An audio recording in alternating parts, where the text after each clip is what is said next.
Welcome to this film detailing the fascinating story of the china clay mining industry at Wheal Martin, just outside St Austell, which is a town in mid-Cornwall.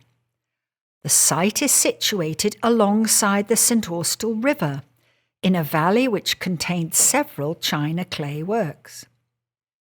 In our film, we will also take a close look at one part of the museum collection, the transport exhibition.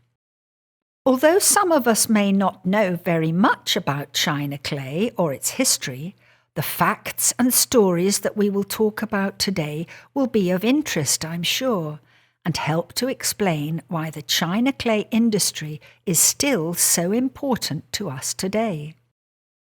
There's no rush at all. Do feel free to stop the film whenever you'd like.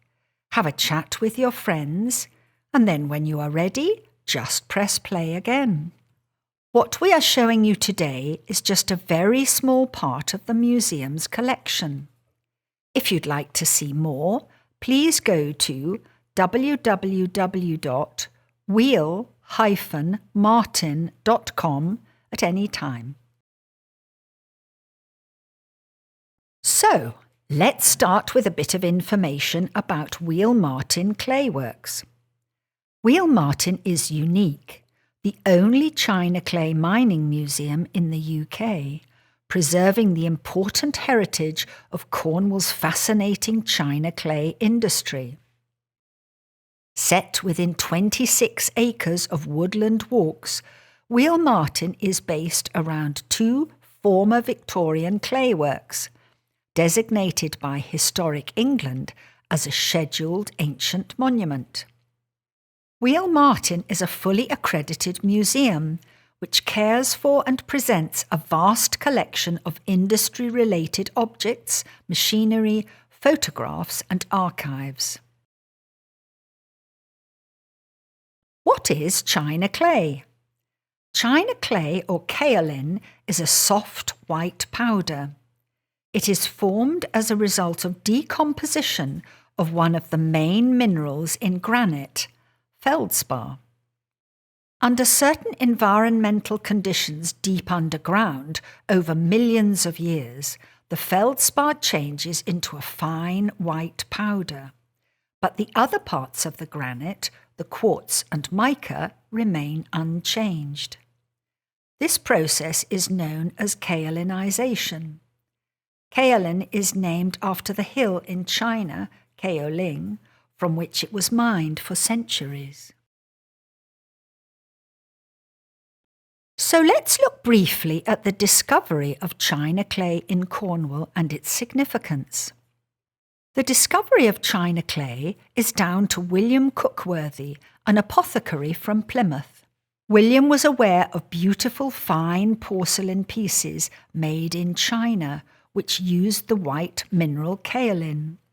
Samples of kaolin were first sent to Europe by a French Jesuit missionary in about 1700 as examples of the materials used by the Chinese in the manufacture of porcelain. In Britain, at the time, there was only rough earthenware. Cookworthy saw the gap in the market and wished to explore to find the white mineral in Britain. He first found china clay at Tregonning Hill near Helston in 1746, but continued with his explorations to find more reserves near St Stephen, just outside St Austell, in 1748. William Cookworthy patented his formula or recipe for hard paste porcelain in 1768. This meant he controlled the use of china clay for porcelain manufacture. He also owned his own pottery in Coxside, Plymouth. After his retirement, he transferred his business to his partner, Richard Champion. The pottery houses of Staffordshire successfully opposed the extension of the original patent applied for by Champion, allowing them to use china clay in their wares. This image shows a cup and saucer, some of Cookworthy's early experimental pieces, which are slightly distorted from the kiln. I wonder if you've had tableware, whether it was handed down to you or perhaps given as a wedding present. Was it patterned? Maybe it was always kept for best, perhaps in a glass case in a front room. Some people gradually built up their sets, buying a piece at a time when they could afford it, didn't they? Would it have been made with Cornish clay, do you suppose? Now, Wheal Martin was established by the Martin family. The name Wheal is a Cornish word for works, and the Martin part is the family name. Richard Martin bought the Carthew estate in 1790. His son Elias Martin opened Wheal Martin clayworks in the 1820s. He became one of the major clay producers in Cornwall, operating 5 pits by 1869. Others also founded china clay companies. More uses were found for the china clay in the paper, cotton and other industries, so production began to increase. By 1858, there were 42 companies producing about 65,000 tonnes of clay a year. After Elias's death in 1872, his son Richard kept the land but leased the clayworks to other operators. The Martin family supported the local community as the industry boomed, helping to transform the village of Carthew. They contributed to the building of the local school, the pub, and even toilets in outhouses for the clay workers' cottages, improving the quality of life for the local residents. The china clay industry supported many other businesses like blacksmiths, cooperages, and horse and wagon drivers. The landscape of the local area was dramatically changed by the expanding clay industry. Nowadays, Wheal Martin is a peaceful spot, nestled in the valley amongst woodland. But the industrial remains at Wheal Martin reveal the story of the industry developing and the process of mining china clay. Let's start at the beginning, getting the clay from the underlying bedrock granite. This is termed winning the clay. China clay has always been extracted by using water to wash out the soft kaolinized granite. The stream of clay slurry flows on down to the bottom of the pit, where large amounts of heavier quartz sand are removed. The clay slurry is then taken to the surface by pumps or through a tunnel called a level to be refined. The waste materials, the quartz sand and mica, are then gradually removed and the clay is dried. Initially, streams were redirected to wash the clay from the rock. By the 1920s, hoses were used as they were far more effective. They would be operated by a man directing the high-pressure water jet onto the rock face. Remote control high-pressure hoses, known as monitors, are now used. Water wheels were used to operate the pumps, although many were later replaced by steam engines. The 35-foot wheel at Wheal Martin was originally used to pump clay slurry away from the pit and is the largest still working water wheel in Cornwall.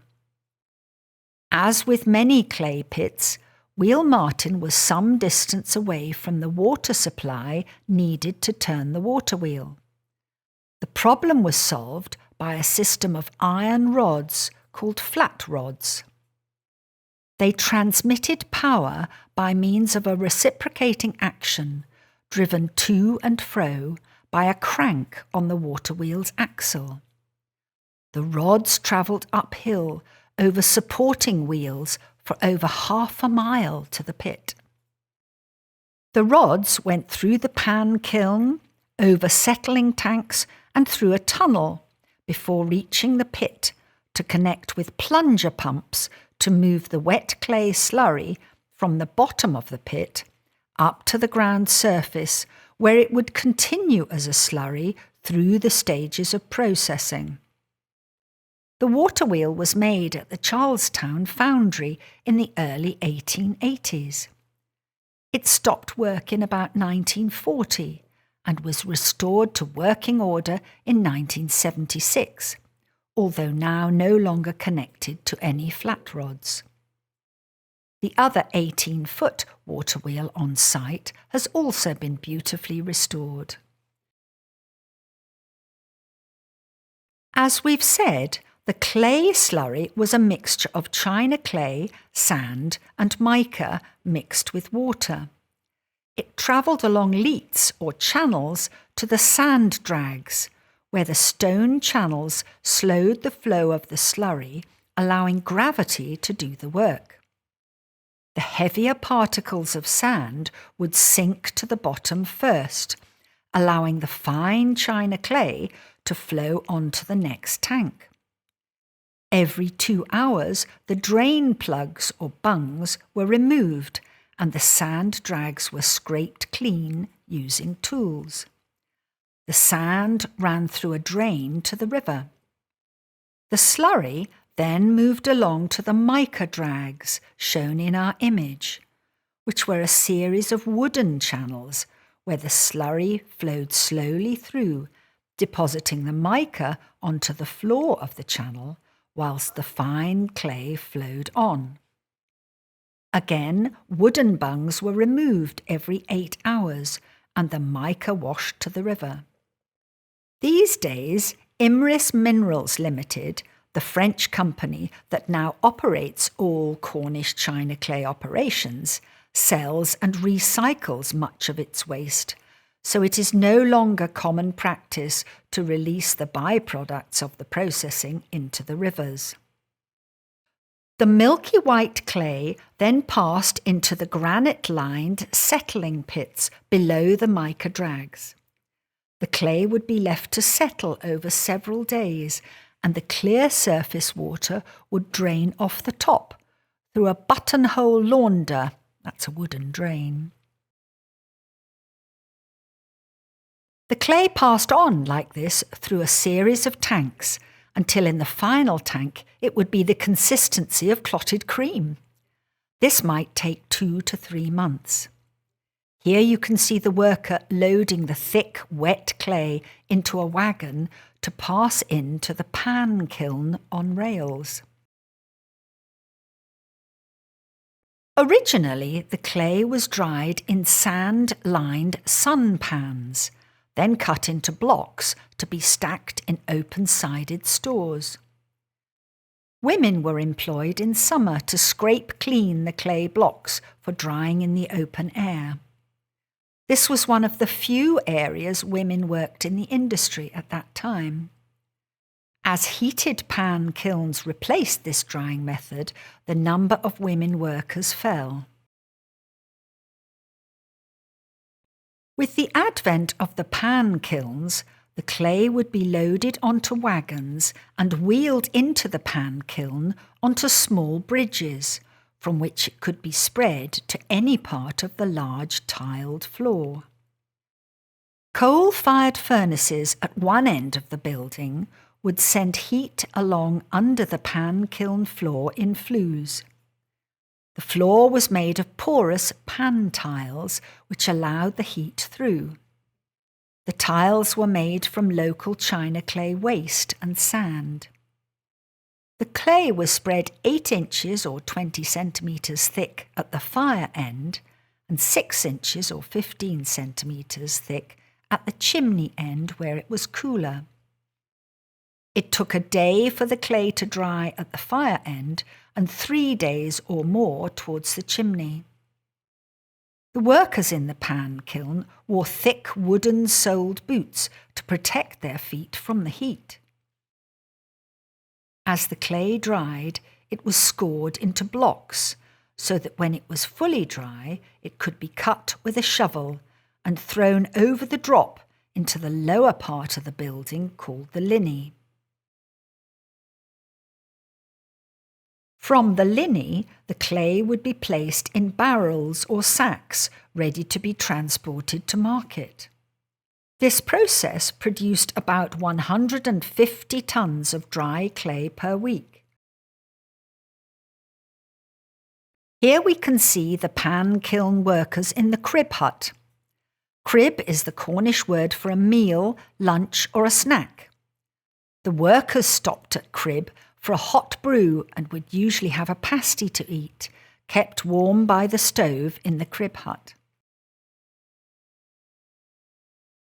Waste material from the pit would be transported by an inclined tram to the top of a tip and dumped. This resulted in the iconic conical sky tips, which are features of the local area. For every ton of clay produced, there could be as much as 7 to 10 tons of waste material.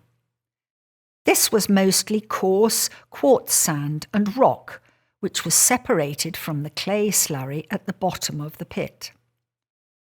The landscape of the China clay area is dotted with waste tips, some like pyramids and others as long fingertips.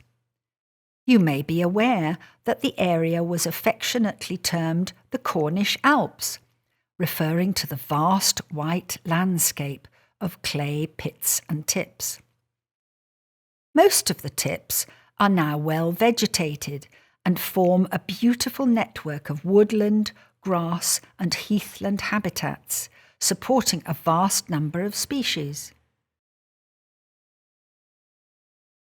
Most boys would start work once they had left school at the age of 14, although many started much younger. The first jobs would often be with their father and older brothers, and they were known as kettle or tool boys. The boys were expected to make the tea for crib or break time, look after the tools, run errands and carry out other tasks particular to the area they worked in. The starting wage for the boys in the 1880s was about 6pence a day, which was paid monthly. So now we can look at how the dried clay was transported. We'll take a look at some of the Wheal Martin collection in their transport yard. This will allow us to look in chronological order at the development of clay transport, mainly due to the Industrial Revolution, resulting in improving communication and transport links for the industry. Horse and wagon were used from the early days of the clay industry, both in the pit and clayworks, as well as for the transport of the final product. It was a hard life for both horses and those who cared for and drove them, often involving a 14-hour day. In addition to seeing to the horses' needs, from the stabling, grooming and feeding, the harness had to be kept in good repair, and there were also regular visits to the blacksmith to replace the horses' shoes. The hills proved hard work for the horses, usually working in teams of 3 to pull the heavy wagons, each carrying approximately 5 tons of loose clay or clay in casks or sacks. On a steep gradient, wagoners worked in pairs with the extra horses to pull the weight up the hill. One of our volunteers has shared a lovely story of devotion to horses from his grandfather. William, or Bill Gould, was born in 1894 and worked with his horse Punch in the clayworks.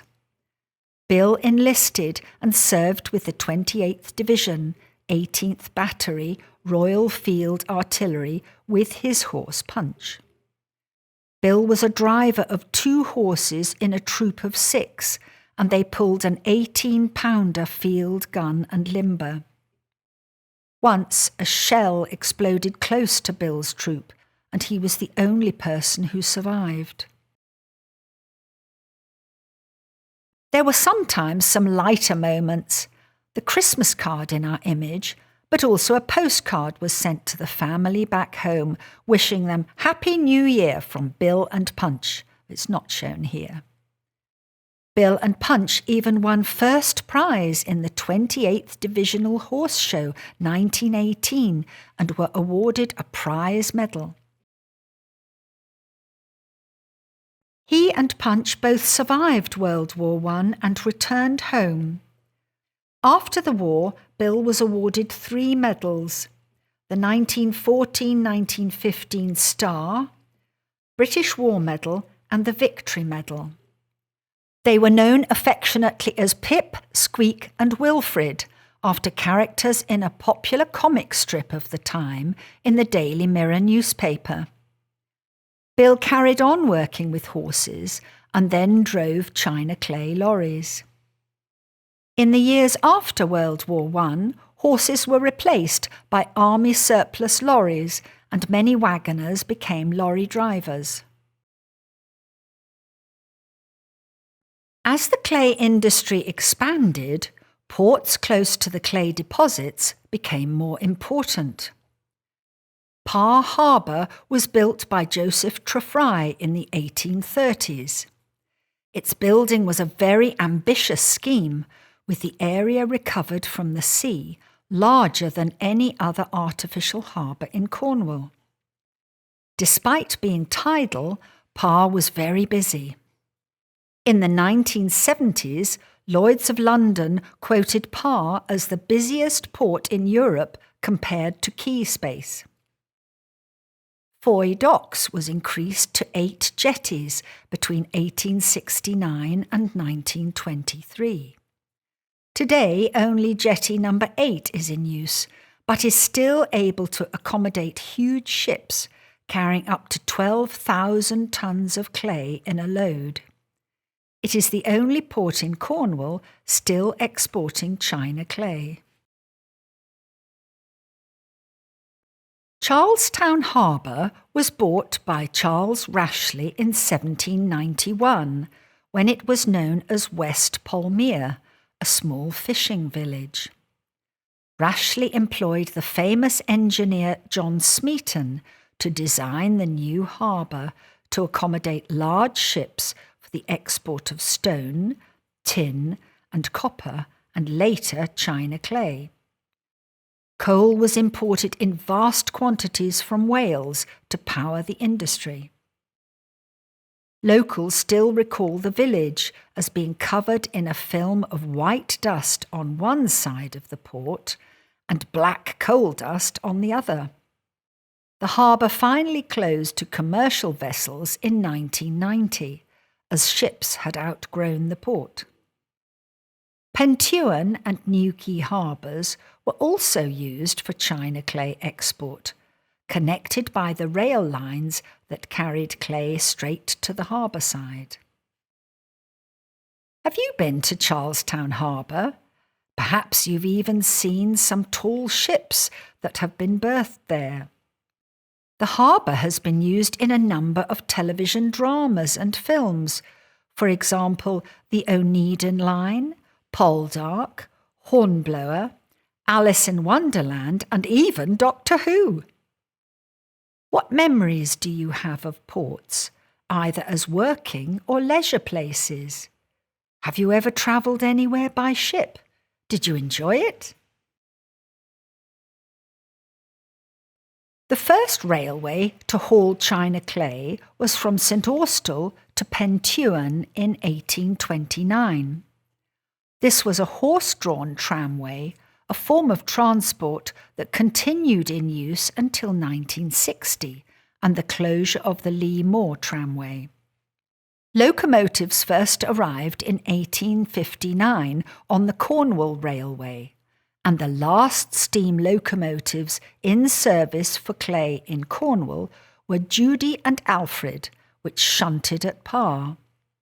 They are still with us, based at the Bodmin and Wenford Railway, with Judy returning to service after a heavy overhaul in December 2022.